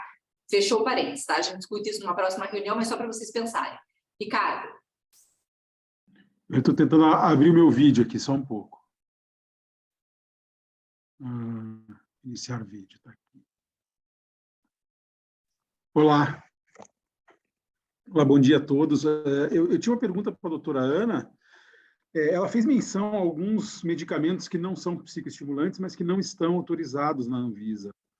Eu queria saber se ela tem alguma informação a respeito da eficácia desses medicamentos, ou a respeito da razão pela qual a Anvisa não autorizou, se existem estudos disponíveis a respeito enfim, da melhor eficácia eventual desses medicamentos em relação aos que são ministrados hoje em dia. E aproveitar para parabenizar a exposição extremamente didática e me elucidou muitas dúvidas a respeito do tema. Muito obrigado. Eu que agradeço, obrigada. Na verdade, assim, são as medicações que são usadas se você tem efeito colateral das medicações de primeira linha. Então, os não estimulantes, eles têm eficácia menor do que os estimulantes. Por que a Anvisa não liberou? Eu acho que o comitê sabe mais do que eu como funciona. Mas um medicamento para entrar no Brasil hoje, ele precisa ser financiado para ser testado. Para você fazer uma pesquisa, para você liberar e autorizar, precisa fazer um duplo cego randomizado, às vezes não se consegue fazer isso. E são medicações que não existe interesse da indústria em ser colocada aqui no país. Então, acaba acontecendo como... Eu posso dar um exemplo de um medicamento chamado hidrato de cloral, que não é um medicamento, é um indutor do sono para fazer vários exames em crianças. A Anvisa agora proibiu, né, a gente manipular esse medicamento. Então, as crianças agora não dormem para fazer o eletroencefalograma e a gente não consegue fazer a avaliação de forma adequada. Só complementando um pouquinho a doutora Renata, só para vocês terem ideia, assim, uma avaliação completa teria que ter, no mínimo, a avaliação da neuropsicóloga. Uma neuropsicóloga, para eu fazer nos convênios médicos, eu acabo não conseguindo, o convênio médico não financia. E, no particular, isso custa de R$2.000 a R$3.000, né? A gente tem aqui só uma criança a cada 2 semanas que a gente faz essa avaliação. Então, a gente consegue, nesse convênio com a escola, 2 crianças por mês, que daí eu tenho mais a avaliação da fonoaudióloga, que fica ali em torno de R$800, mais a avaliação da oftalmologista, que fica em torno de R$600 a R$1.200. Então, vai somando, para você fazer uma avaliação multidisciplinar, acaba ficando com um custo muito elevado. No nosso consultório particular, quando eu faço a avaliação de uma criança, eu tenho uma noção de onde tem o déficit. Então, daí eu seleciono quais profissionais fariam essa segunda avaliação, ou pelo menos mais uma informação. Então, quando a doutora Tônia diz que ela tem um QI superior e fez tudo o que ela fez, é porque ela tem um QI superior. E eu tenho, a maioria, o QI na média. Então, traz muito sofrimento para as crianças que têm um QI na média conseguirem atingir o QI na média sem fazer o aporte do que ela tem necessidade. Seja ele fonoaudiólogo, medicamento, psicóloga, psicopedagoga, oftalmologista, enfim, tudo o que é necessário para ela, no SUS, né? Doutor Isaac? Eu só queria colocar algumas coisas, né?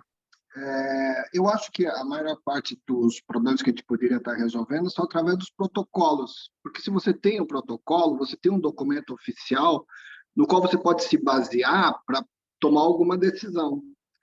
Sendo que a maioria dos protocolos são baseados em medicina baseada em evidência, que você tem os níveis de evidência de cada medicação.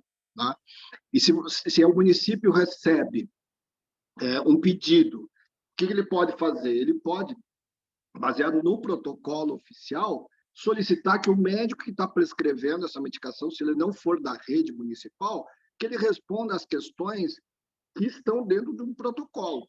Tá? Se ele responde essas questões, você pode liberar a medicação, alguma coisa, né, nesse sentido, porque tem uma base científica para poder fazer essa liberação.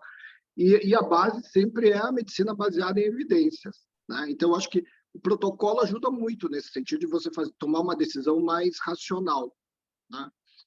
Daí, outra coisa também que a Deise estava falando, né, que a associação recebe realmente, e tem a associação médica recebe, e ela repassa para as outras sociedades todas as informações que a gente recebe. O problema é que tem algumas sociedades que são muito pequenas, né, que tem poucos médicos, e daí não tem como elas se organizarem para participar de todas as reuniões, porque, na verdade, temos várias reuniões, né? Tem reuniões no Congresso, que são audiências públicas do Congresso, temos audiências públicas que é da Anvisa, tem da Conitec. Então, é difícil você organizar, e também, assim, a maioria dos médicos não tem tempo, né, para poder participar de todas essas reuniões. Né? Então, é um pouco difícil, mas todas que a gente recebe, a gente tem encaminhado. E uma outra terceira coisa é que assim, a gente está renovando o nosso site da Associação Médica, e o Estado tem os protocolos de algumas doenças, né? Se quiserem colocar e agregar no nosso site, é só conversar comigo que eu encaminho lá para a associação, para o doutor Nerlan, né, que é o presidente da associação, e a gente pode estar incluindo também esses protocolos do Estado no nosso site da Associação Médica do Paraná. Né? Então, acho que é mais isso. Obrigada, doutor Isaac. Doutora Rafaela?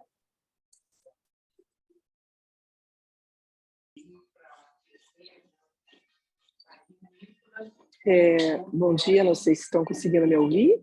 Sim? Sim, Rafa. Tá. Bom dia, doutora Ana. Eu acho que eu perdi a apresentação, né? Gostaria de a apresentação inicial. Não sei se a doutora lembra de mim, que eu fiz outras perguntas na palestra anterior.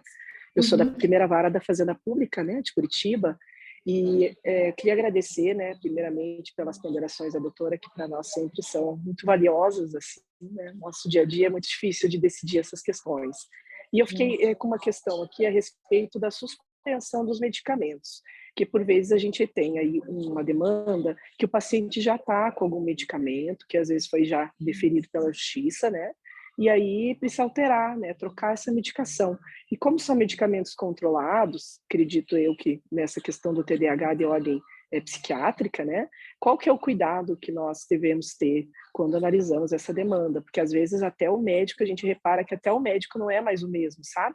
Que prescreveu uma medicação ou outra, e até também para a gente entender quando tem recurso para o tribunal, qual que é o cuidado que nós magistrados devemos ter para decidir sobre a suspensão de uma medicação já em curso para um paciente assim. Obrigada. Eu que agradeço. Doutora Rafaela, habitualmente a troca de medicação é por não eficácia ou por efeito colateral da mesma, né? Não sei qual exemplo você estaria colocando para a gente, e sobre a demanda, daí eu não sei lhe responder.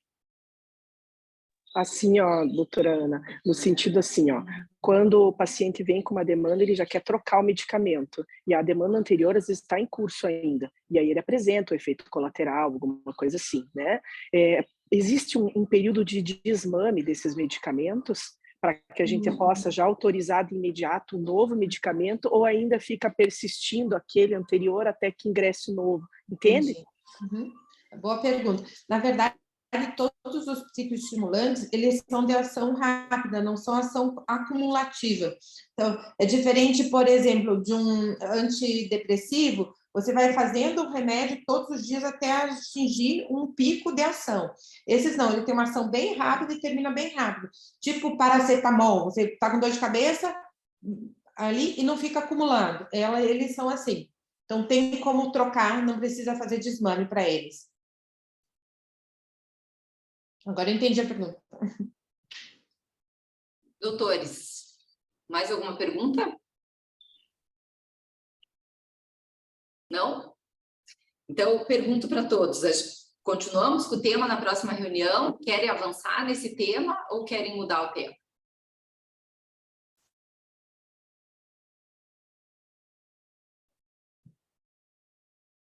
Vamos, gente, o que vocês acham? Acham que está esgotado o TDAH? Ou devemos prosseguir? Lembrem que em breve a gente vai voltar para o autismo por conta daquele combinado que a gente fez entre a Secretaria, lá e o HC. Até nem sei, doutora Ana, se vocês chegaram a conversar. Não, ninguém me procurou e eu não tinha o contato das pessoas que estavam envolvidas. Tá. Daisy, não sei se você tem o contato com ela ainda, mas se puder, só dar uma perguntada para a gente, como é que ficou isso? Eles ficaram de mandar o material para a HC para a gente avançar? Depois só eu converso contigo no particular depois, mas só para você me lembrar de ver isso, tá?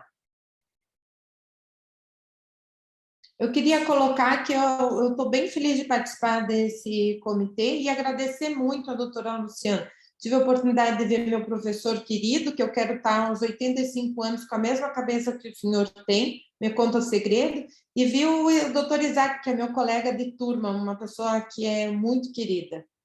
Obrigada, doutora Luciana, e a todos vocês. A gente que agradece a doutora Fernanda, que sempre se colocaram à disposição, e espero que continuem se colocando, doutora Ana, porque a gente precisa. A doutora Fernanda mandou pedir desculpas, na verdade internaram 2 pacientes em um outro hospital e ela precisou sair para atendê-los. Tá, não, sem problema nenhum. Então, eu sugeriria, né, que se a gente não for continuar com o TDAH, já que a gente continua na parte neurológica, não sei o que os colegas pensam, mas a gente tratar um pouquinho da epilepsia, que acho que a gente tem bastante demanda ainda. Eu sou neurofisiologista, né? Então eu vou adorar. Então, o que vocês querem de epilepsia? Vocês concordam? A gente tem bastante demanda de epilepsia, doutora Ana, principalmente para o uso do canabidiol. Canabidiol é onde eu tenho o artigo publicado. O meu irmão é o maior pesquisador. Vai dar... Vocês concordam da gente seguir nesse tema? Alguém tem alguma ideia diferente? Já vi ali que já concordaram no chat. Podemos ficar com isso, então?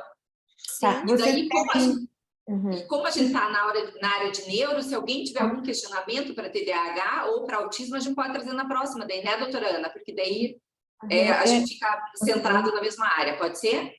Claro, eu acho que assim, TDAH esgotou, porque a maior dúvida são essas os medicamentos, né? Uhum.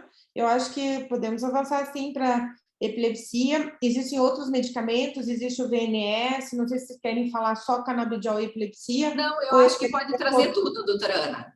Tá, tá joia, então, tranquilo para nós. Pode ser? Então doutora, vamos fazer a data aqui.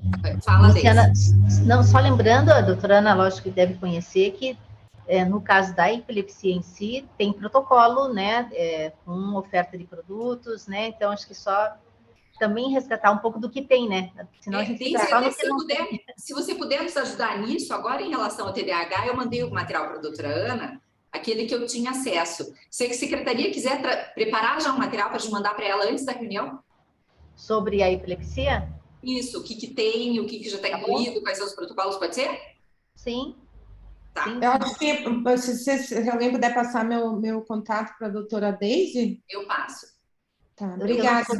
Eu não sou doutora, viu, doutora Ana? Eu sou só Deise, tá bom? Então, eu também não sou. Então. Não, mas eu não sou de verdade. Gente, vamos ver. Então, podia ser no dia... Sexta-feira, 4 de novembro? Pode ser? Na verdade, desculpa, 4 de novembro eu não poderia. Poderia então, ser... Então, dia 11? 11, perfeito. 11? Ou é ruim? É o congresso de... Não, então mudamos, porque a gente precisa das médicas. Então, até quando que é o congresso, doutora? Me diga. Então, eu tenho novembro vai ficar complicado. Eu tenho uma defesa de tese de uma aluna minha, numa sexta de manhã, que é dia 18. Dia 4, eu tenho um problema pessoal. Dia 11 é o congresso da SBNI. Vai sobrar dia 25 de novembro. É ruim para vocês? E se for numa segunda, é ruim? É. É ruim? O melhor dia da semana é sexta-feira, pela manhã. Por mim, tudo bem. Se for uma quarta-feira de manhã, vocês podem ou não? É que para todo mundo sexta de manhã é melhor, né? Não, pode ser, para mim, pode ser mas quarta. Se puderem na quarta, a gente pode marcar numa quarta. O doutor Sobana não pode votar. Não vota. Não, eu acho que... o doutor Sobana, eu daqui a pouco, daí pode ser qualquer dia. Eu acho que 25 é uma boa data. É uma boa data? Então, 25 de novembro. Tá, joia. Desculpa aí, pessoal, pela minha restrição de horário. Não, tá ótimo. Marcamos dia 25, então. Tá bom, muito obrigada. Então, gente, bom final de semana para vocês. Até uma próxima reunião. Tônia, você queria perguntar alguma coisa? Está com a mão levantada? Sim. Eu só quero reiterar, eu coloquei no chat o convite do simpósio de saúde que nós promovemos aqui pela Comissão de Saúde da OAB Cascavel. Já foi repassado lá no grupo, né? Mas só para vocês lembrarem, é gratuito, começa dia 18 e 19. Será na parte da noite e eu mandei ali as informações pelo chat. Tá? Muito obrigada, Tônia. Lembre só uns dias antes de jogar de novo no grupo, tá? Tá. A doutora Suane vai participar como palestrante na parte de perícias. E nós tentamos fazer algo um pouquinho enxuto por causa do período, né? Tem muito evento, muita coisa, então, mas tem uns temas interessantes. Ficam todos convidados. Obrigada. Obrigada, Tônia. Então, gente, um ótimo final de semana para todos. Nós nos vemos dia 25. Deise, lembre de mandar o material, vou te pôr em contato com a doutora Ana daí, tá bom? Mais uma vez, obrigada, doutora Ana, e agradeço a doutora Fernanda. Agradeço, sim. Eu que agradeço, ela também está mandando um abraço para todos. Tchau, tchau. Só me passe o contato dela. Tchau. Tchau. Só me passe o contato dela daí, Luciana. Eu passo, Deise. Pode deixar, já te mando no WhatsApp. Tá bom, obrigada. Tchau.